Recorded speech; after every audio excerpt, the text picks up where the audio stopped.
Okay, so um, as you can see, I'm working on a project, and it's kind of like Hello Kitty with guns.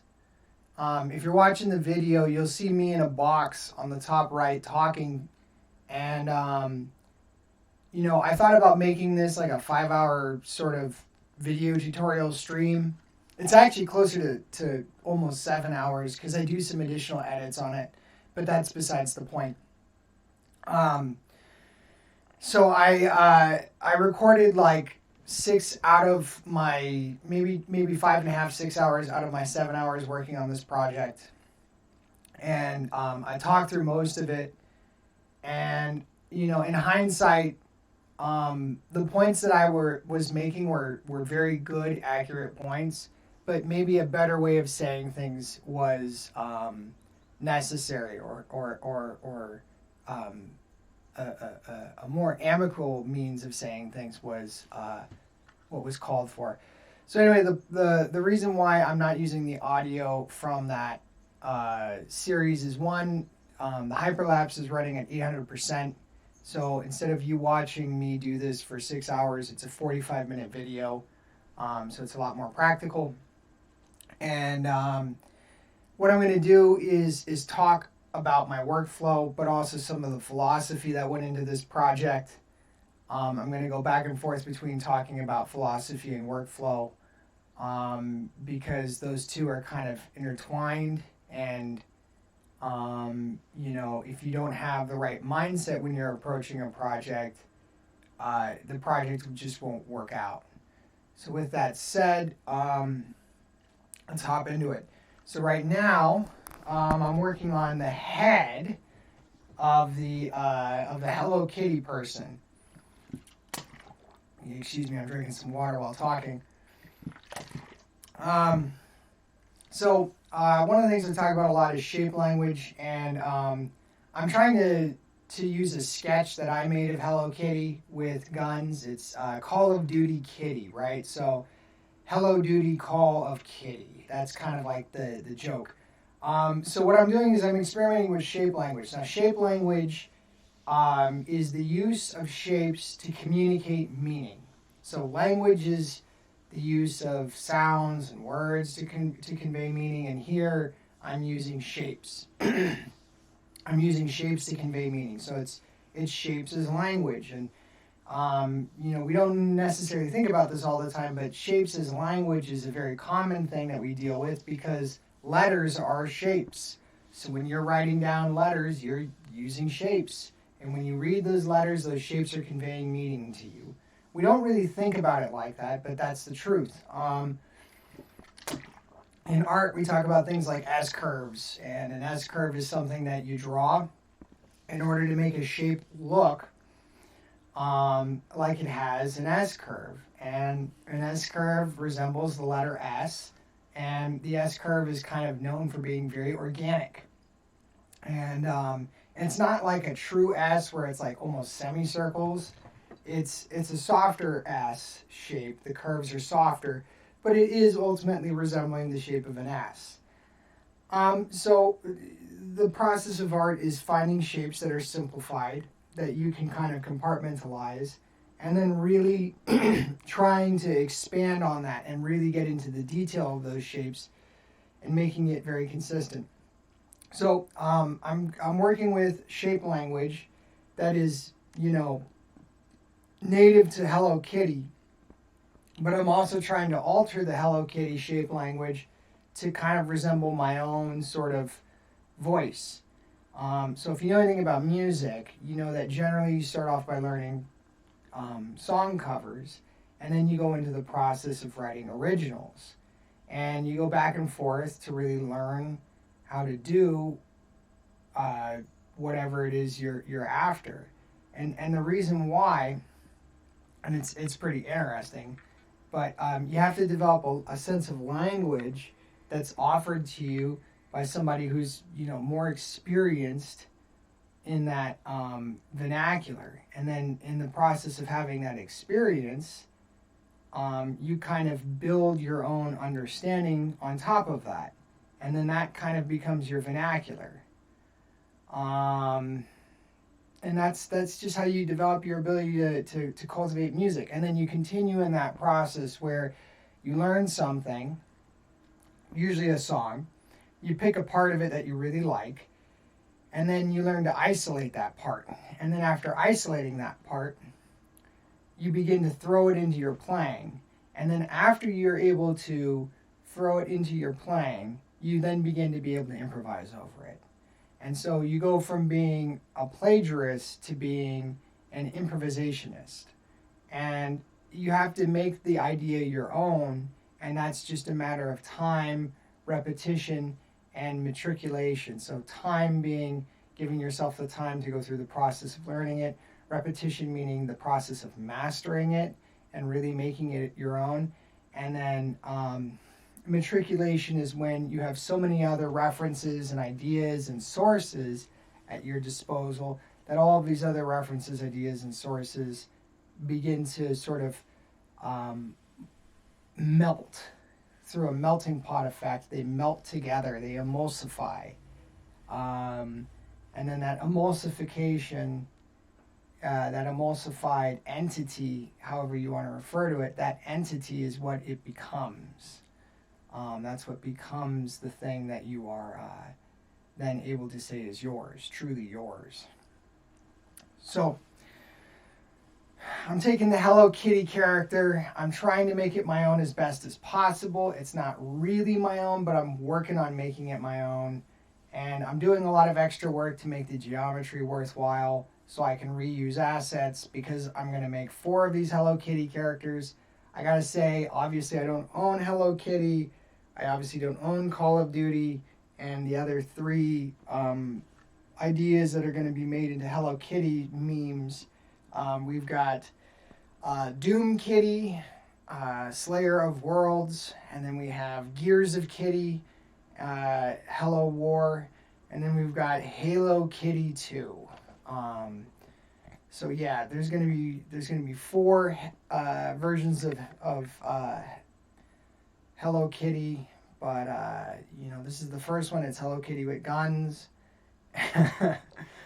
Now I'm doing the bow. I'm talking about the shape language of the bow, making the bow kind of unique. I play with a kidney shape, but I don't really like it because it just looks too crinkled and too much like a kidney shape. So I just go to a very simplified sort of oblong shape, and just, I don't copy it exactly. I make my own version of it. And then after making this version of it, I'll make a version that is copied exactly and is plagiarized. And that version I'm not going to use, but I demonstrate how to make something that's like blatantly plagiarizing and something that's only somewhat, plagiaristic. Right now what I'm doing is somewhat plagiaristic, because it's not entirely my own sort of idea or entity. But it can't be, because it has to resemble Hello Kitty. If it resembles, my own stuff, then it's not good enough. So there's a certain point to that.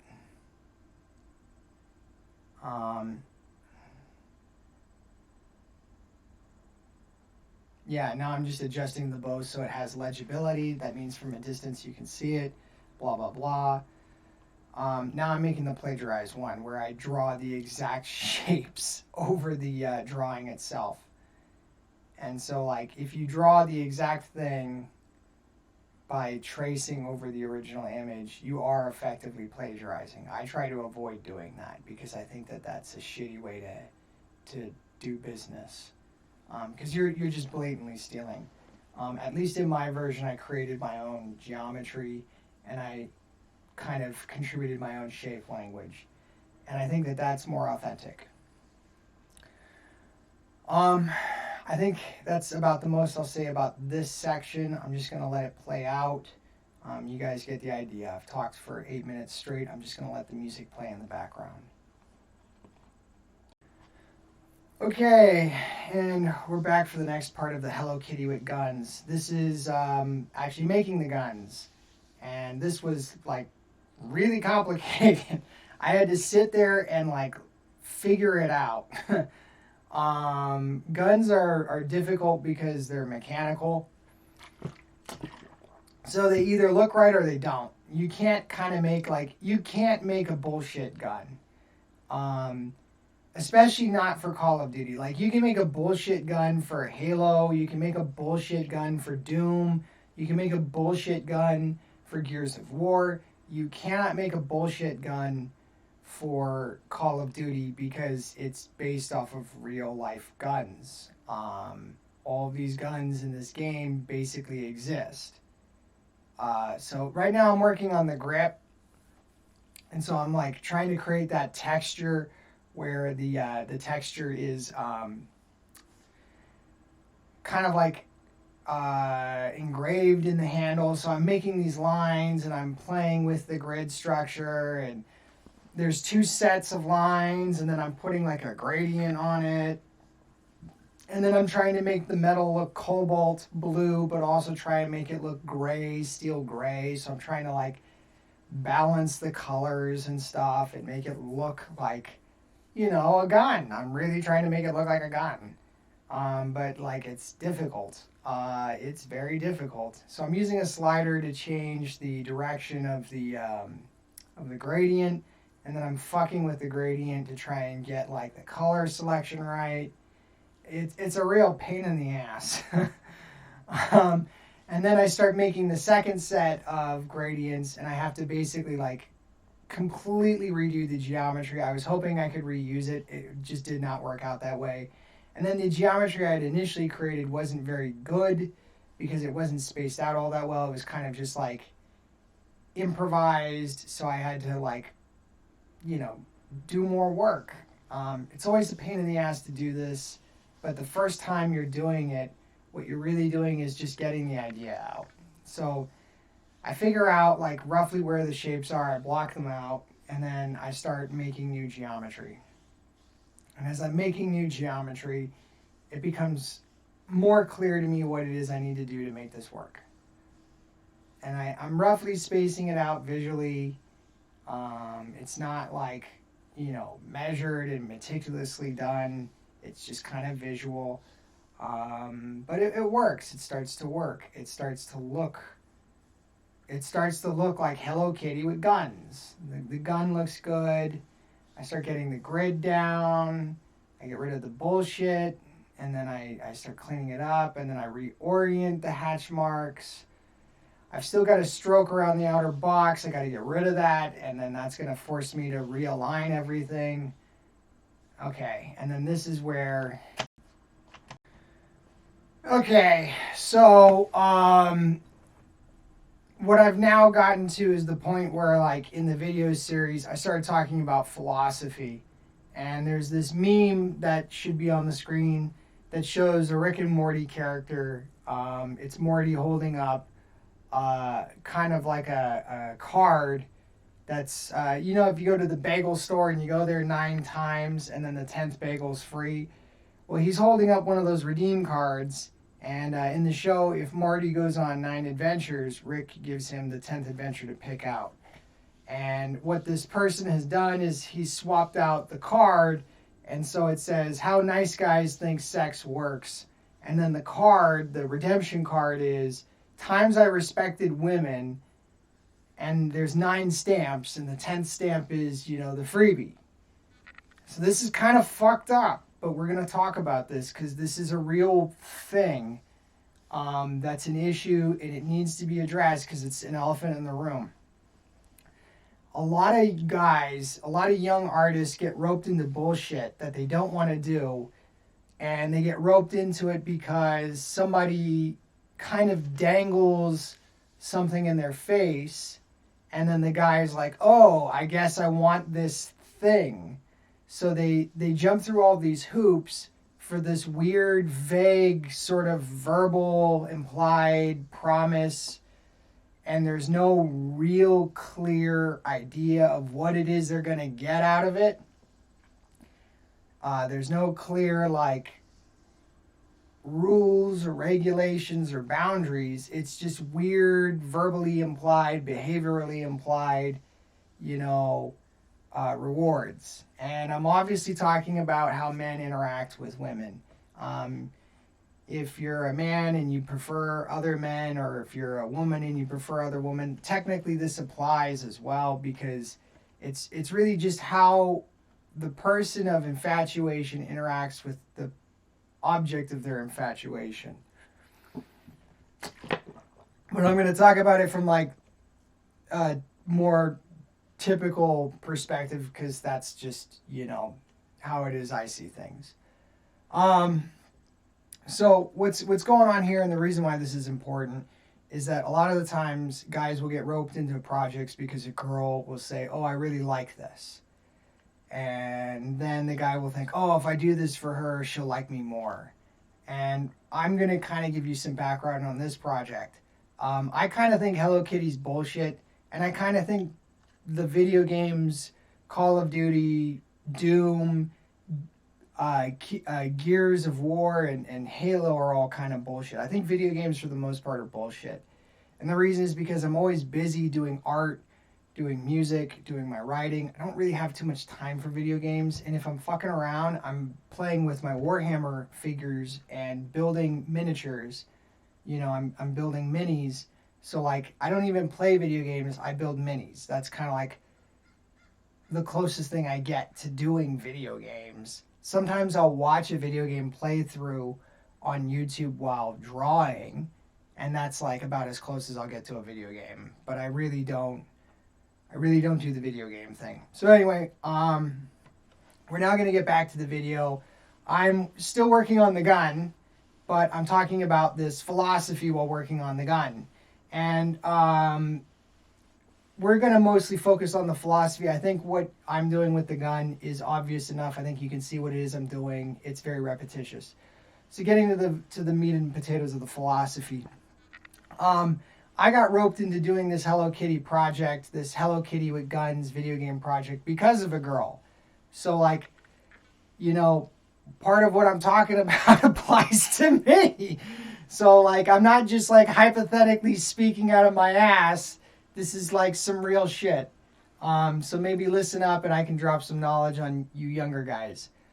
So if you're an artist and you're trying to like impress a girl because you like her and you think you maybe got a shot with her, you got to understand that, your art is your life's blood and you can't whore it out. So if you're making art for somebody, and in the process of making that art, you are kind of creating the false expectation that you're going to get something out of it. Like, oh, she's going to like me, she's going to date me, or, she might sleep with me, blah, blah, blah. You're falling prey to your own self-pity. And that's a really dangerous thing as an artist. You can't fall prey to your own self-pity, because if you do, you will destroy yourself. You can't have expectations for certain outcomes. If you do, you're following through on that behavior, that Rick and Morty meme, the nice guys bagel rewards card, but it's for sex, which is really fucked up. So I'm going to kind of get into the deeper psychology there. So there's a difference between being a nice guy and being a gentleman. And a nice guy is someone who is nice, and a gentleman is someone who acts restrained. And I'm going to explain the difference, okay? The saying, nice guys finish last, is 100% true. Nice guys do finish last because being a nice guy is kind of like a state of mind where you're too young and too immature to really understand the consequences of your actions. And because of that, you act in a manner that's nice. And you don't really address your needs. You don't really address the situation at hand in a forthright manner. You do so in an underhanded manner. And the reason why that happens is because, and this is why nice guys exist in the first place, women are fundamentally dishonest on the upfront about their intentions. And that's okay, because that's just how women are. And as a young man, if you expect women to be honest and upfront with you, you're going to be mistaken, because it disadvantages a woman to be honest with you, because it puts her in a position of taking on additional risk. And women take on a great deal of risk interacting with men that they don't know. You know, that's kind of what abuse is all about, right? You're a woman, you meet a guy you've never met before, he seems great, and then out of nowhere, he turns out to be a monster. So, you know, women aren't necessarily wrong for being defensive and kind of being deceitful in that regard, because it's a defense mechanism. You can't blame them for being that way, because if they're not that way, then they're jeopardizing their own safety. So as a guy, you have to understand that, and then as a guy, you have to be willing to accept the circumstances of that and say to yourself, okay, these circumstances are kind of fucked up. I don't really like the situation for what it is, but I can't really do anything about it. And if I try to, I'm going to be actually like being pushy and forceful with this person who doesn't know me and who I have no business being pushy and forceful with. It's better to give her space and give her a chance to figure out what it is she wants, whether she actually likes you or not, than to be pushy. The nice guy is pushy because he's expecting something, which is fucked up. That's why it's kind of rapey, because it is. And I've known a lot of nice guys, and to be honest, every man before becoming a man was a nice guy. It's kind of a phase of maturity that you have to grow out of. So, you know, I've had a lot of students at the school that I worked with who used to act like quote-unquote nice guys. I had one student in particular who was infatuated with a girl, and, you know, he was trying to do extra stuff to get her attention and to get her, you know, approval. And when she rejected him, he lost his shit and started screaming at her. This is a true story about one of my students. He started screaming at this girl who was in the class, and it freaked the teacher out. I knew what the hell was going on, and the very first thing I did was just kind of interrupt the situation and intervene. And everybody thought this guy was being violent, but the reality is, like, the girl was being manipulative, and on the other side of the coin, the guy was having expectations that were unrealistic, that was his own sort of imposed fantasy on what he thought he was going to get out of that situation. And so, like, both parties are at fault. But, you know, as a man, you got to take the responsibility and you got to take the high road. And what that means is, you know, if you feel like a woman is teasing you, if you feel like a woman is kind of belittling you, you kind of have to suck that up. Because women are going to do that, because, again, it's part of their defense mechanism. And you can't blame them for it, because it's how they protect themselves from getting raped. And I've known women who have been raped. And I'm not saying that lightly. I'm not, you know, just throwing that out there. I've known women who've been assaulted and other things like that. And, you know, I myself have been around a lot of assault, sexual assault. You know, I had my own kind of experience with that in my undergraduate years at San Jose State. So, you know, and I'm not going to get into the specifics of it, but anybody who thinks that, you know, a healthy sexual relationship is coming up behind someone and putting your hands on them, anyone who thinks that is fucked up. And so, there's a lot of shit that goes on that's really fucked up and tragic. And, you know, you can't blame people for being defensive. So, are women inherently dishonest in the outset of their relationships? Yes, absolutely they are. That's an absolute truth. Is it unfair that they're dishonest? No, not at all. It's a double standard. But it's a fair double standard, because there's things that guys do. And I'm not going to get into the particulars of that, but because that's getting into the weeds. But the point is, as an artist or as a craftsman or as just in general a young man, if you're interested in a girl and she asks you to do something for her, you can decide whether or not it is you're going to do it. You can decide whether or not it is You want to do a project for them. And if you do decide to do the project, do it because you like the project. I'm doing this bullshit Hello Kitty project because I think it's funny. I actually think this is funny and I think it's clever.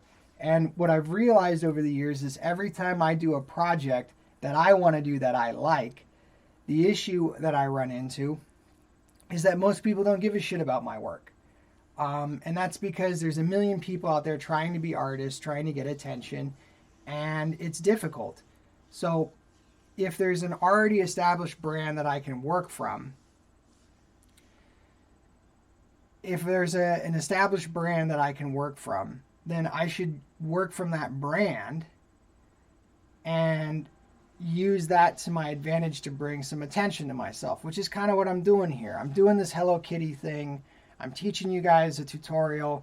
I'm also talking to you about a little bit of philosophy and hopefully giving you some life advice that'll keep you out of trouble. And I'm hoping that by doing that, I'll bring some positive attention to my YouTube channel, to my Instagram page, because most of the art I have on my Instagram, most of the art I have on my YouTube is my original art. Now on my Instagram, I've been doing a lot of comic book art, but it still isn't getting the traction that I want it to have. And so every time I get a good amount of views, it's usually doing a cover of someone else's work or doing an art analysis on somebody else's work. And that's a little bit frustrating because people are looking at me talking about someone else's work. They're not really interested in my own work. And so the reality of that circumstance is I have to accept the fact that maybe people aren't all that interested in what it is I'm doing. But that's okay, because at the end of the day, it's really not about me. It's about art. I'm making art.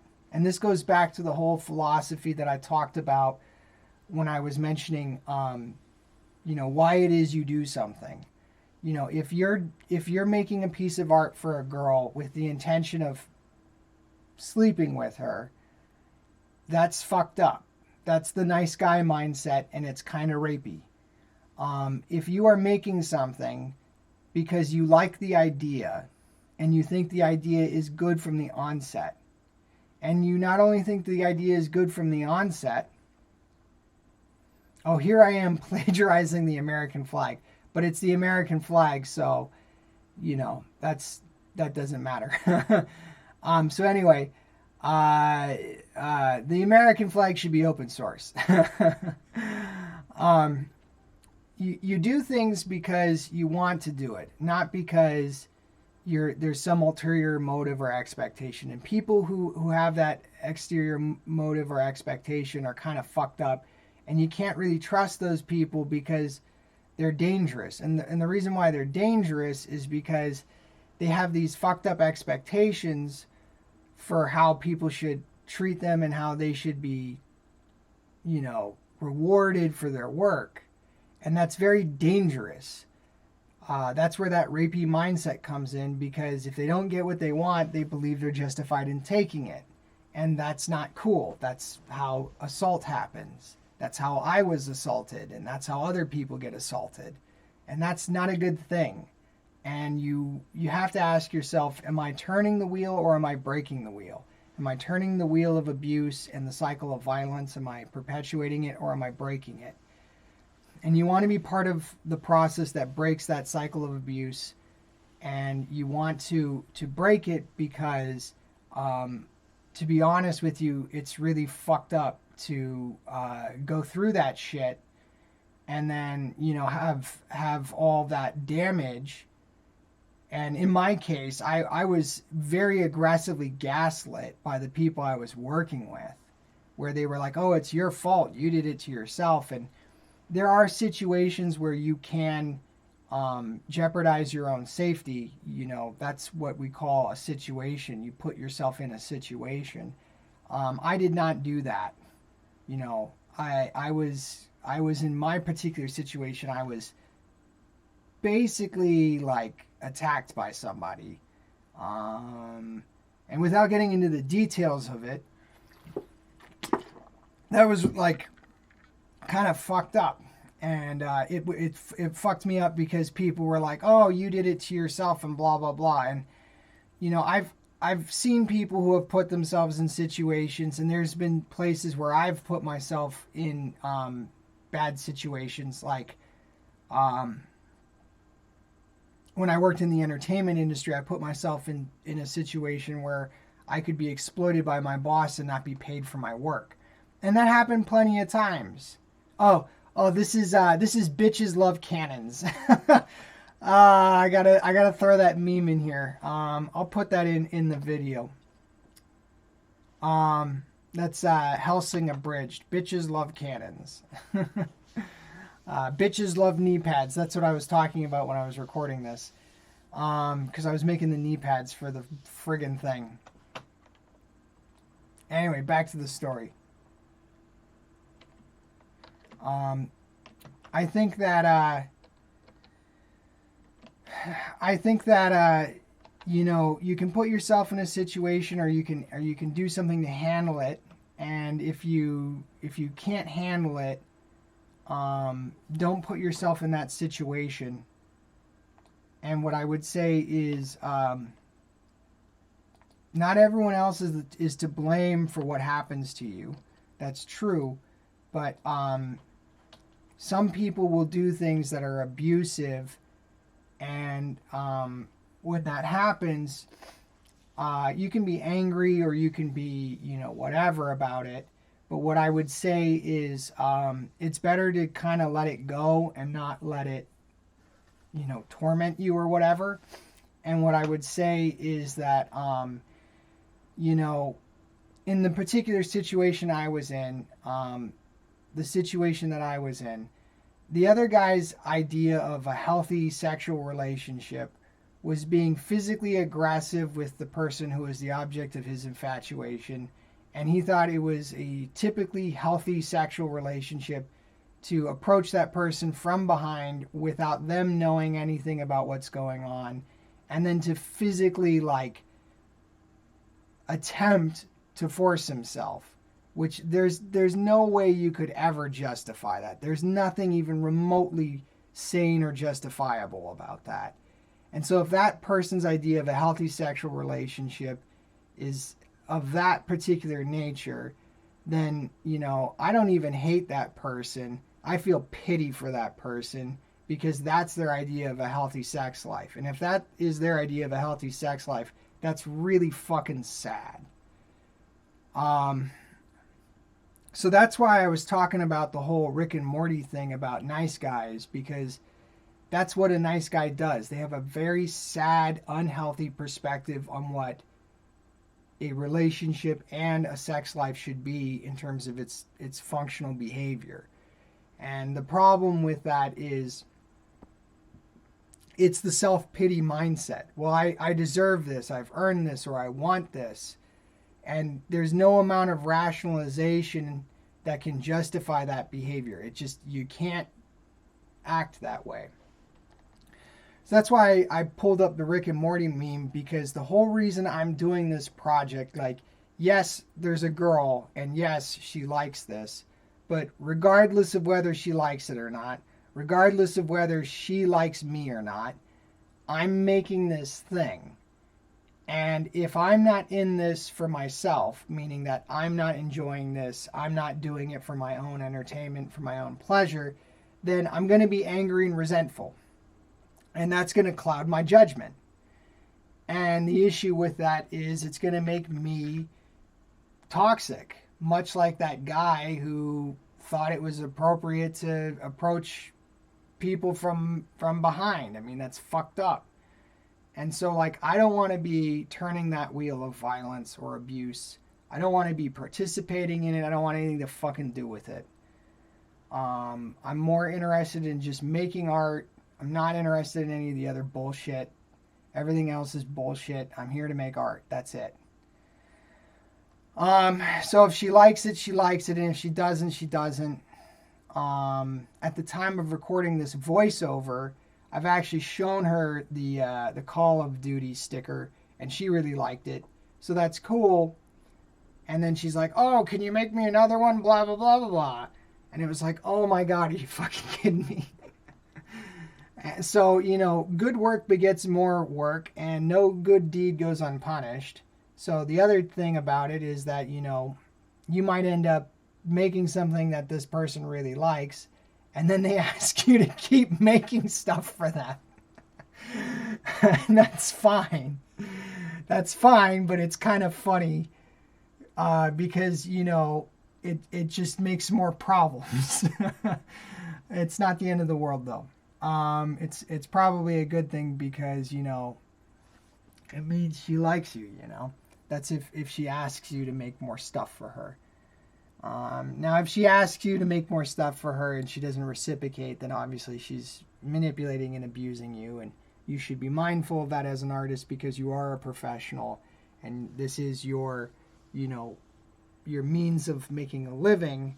And so if somebody's abusing you, you should not, continue working for them. I mentioned that about, my time working in the music industry.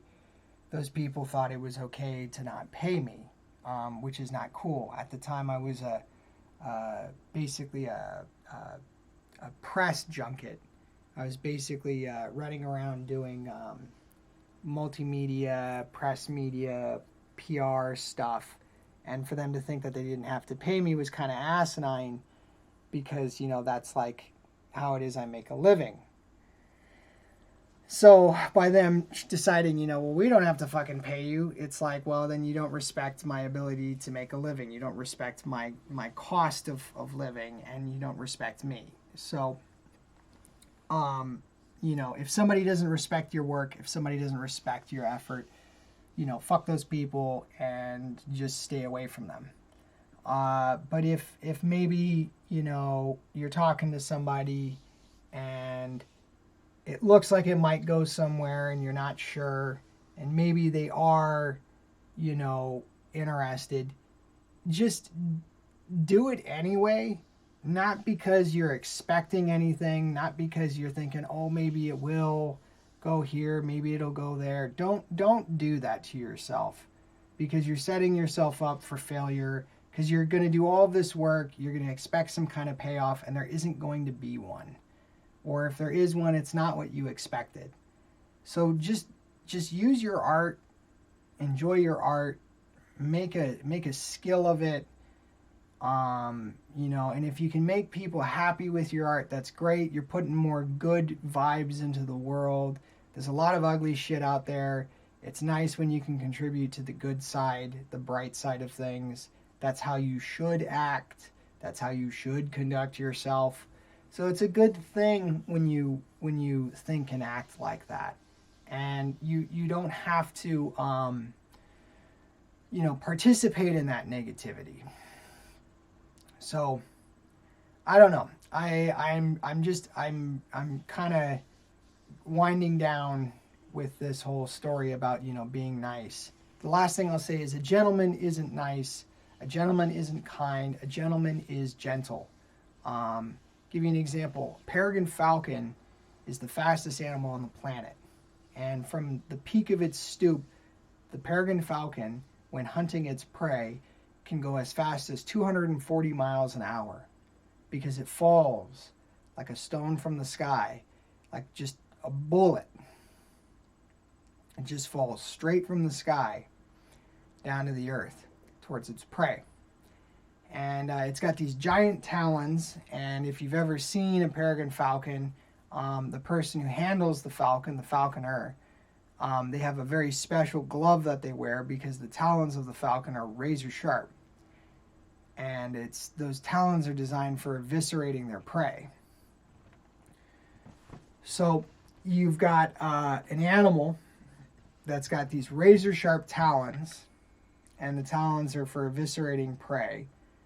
And it can go 240 miles an hour. And when it hits the target practically explodes because it's like being hit by a bullet. And it's impaled by these talons and ripped to pieces. So that's the falcon. And at the same time, the peregrine falcon is, generally speaking, a life partner, meaning they pick one other falcon that they, spend their life with. They raise multiple generations of eggs, clutches of eggs, multiple clutches every season with that one partner. And they raise the children, and particularly the male peregrine falcon helps the children fledge from the nest. And if the chick jumps out of the nest before it's ready and falls to the ground, the male falcon will actually go down, pick it up, and bring it back to the nest. So you're talking about this animal with bloody razor sharp talons that can rip other animals to pieces. And it hunts going lightning fast and impales its prey by ripping its prey to pieces with these giant friggin' talons going unbelievably fast. And yet that same animal is gentle enough to pick up a small baby and carry it back to the safety of the nest. That is what a gentleman is. A gentleman isn't, kind, isn't nice, isn't safe. A gentleman is someone who is capable of causing untold havoc and chaos and devastation, and yet chooses to act in a manner of kindness and so forth, but without actually being, nice or kind per se, but being restrained. Sorry about that. The audio just got messed up. What I was saying is that the gentleman is restrained, and that restraint is very powerful. We talked earlier about force. Force is not the same thing as strength. Force is merely force. Forcing someone to do something you want, forcing yourself on someone, that's force. It's not the same thing as strength. Strength is restraint. And there's a lot of people out there who will mistaken strength for force. One of the things that you hear a lot about on the internet is there's this manoverse, man sort of scape, sort of universe within the internet that is very hostile and misogynistic and violent. And one of the things that's common is they complain about the double standards of women. And the issue with that is the purpose of those complaints is to deconstruct the defense that women have in order to prevent themselves from being assaulted, being abused, and the worst case scenario being basically raped or being left as a single caregiver for a young and vulnerable child. The defense mechanism of women is the double standard. So when you assault the double standard, you're assaulting a woman's ability to defend herself. So that's no good. What you need to do is show strength by showing restraint. So when a woman engages in that double standard behavior and she starts lying to your face, which she will do, it's kind of what women do. They lie to your face as a defense. When she does that, don't be angry about it, and instead invite the opportunity for that to happen, because it's actually an indicator that you're getting close to this person and they're feeling vulnerable around you. And because they feel vulnerable around you, the defense goes up and they start lying and distancing themselves because they feel scared about that vulnerability, because it's a loss of control on their part. And that loss of control makes them vulnerable to you, and it means that you can actually kind of hurt them. So it's actually really interesting. But when a woman kind of withdraws from you, whether she's not responding to you or whether she's lying to you, it's actually, generally speaking, due to vulnerability. Now, that doesn't always mean the case. A lot of times women will lie and they're cheating, or they're, trying to manipulate you or whatever. But if you believe that this woman isn't trying to steal from you, that she isn't trying to manipulate you, then when she starts lying to you, don't be angry about it, because it's actually an indicator that you're closer to her than you've ever been before, and she's feeling very vulnerable around you, and so she's resorting to this instinctual response to protect herself, because it's her last line of defense before she possibly opens herself up to you and gives you the green light to try and have a relationship with her. Now, it's not always the case. Sometimes women are sociopathic, and women have a greater tendency to sociopathic behavior and manipulation. I've been around women who are like that. I had an ex-girlfriend who threatened to kill herself when I broke up with her. She knew it was coming because her behavior was insane and highly erratic, and she had kind of extorted me into a relationship with her. I'm not proud of that story, and I'll tell it in the follow-up video when I do the Doom Kitty video. I'll talk about that relationship. But I had a girlfriend who tried to threaten me by threatening to commit suicide if I broke up with her. And obviously I ended up following through on the breakup, because that's the only thing you can do when somebody gives you an insane ultimatum like that. It didn't quite go all the way to the point of needing a restraining order, but I had to go to the campus security at the nearby junior college where we were both going to school, to have a conversation about her being an issue.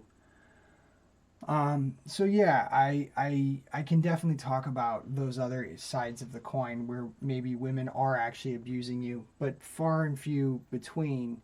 More likely the case when she is lying to you, it's because she's scared, and you have to respect that fear.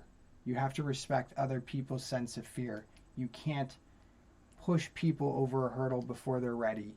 You just present them the opportunity and you patiently wait. And if they make excuses and they dance around the issue, let them do that. They're only wasting their own time. While they're doing that, stay busy. Work on other projects. Get other shit done, and just let them dance around like an idiot. And when they get their act together and they finally figure out, like, oh, I'm only wasting my own time, they'll come back and talk to you. And if they don't feel that way, then they won't. And you can't really control that. And part of the reason why I'm telling this to you younger guys is because hopefully this gives you some insight and helps you kind of restrain yourself from some of that anger. Because if you are angry, and I mean this, if you are angry, it will contaminate your intentions, and then you'll be acting like that nice guy, which is kind of rapey. And there's a reason for women to be afraid of that, and there'll be a reason for women to be afraid of you. And if a woman isn't afraid of you, she's putting herself in harm's way. So don't do that. Don't be that guy. Don't be that nice guy with the bagel card for redemption, because that's just so creepy. That's up there with simping. So it's now 12:50 a.m. and I'm re-recording this part of the audio because the mic got screwed up. Hopefully this came out clear. This wraps up the video. I'll see you on the Doom Kitty video. And I'm Keenan Fry. This is the Acid Drip. I appreciate your time, and thanks. Peace.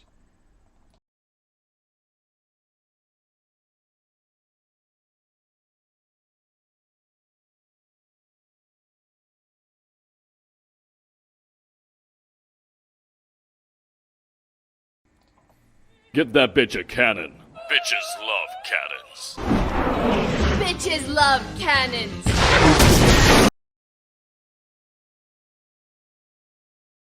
Thanks for watching. Visit theaciddrip.com for more content.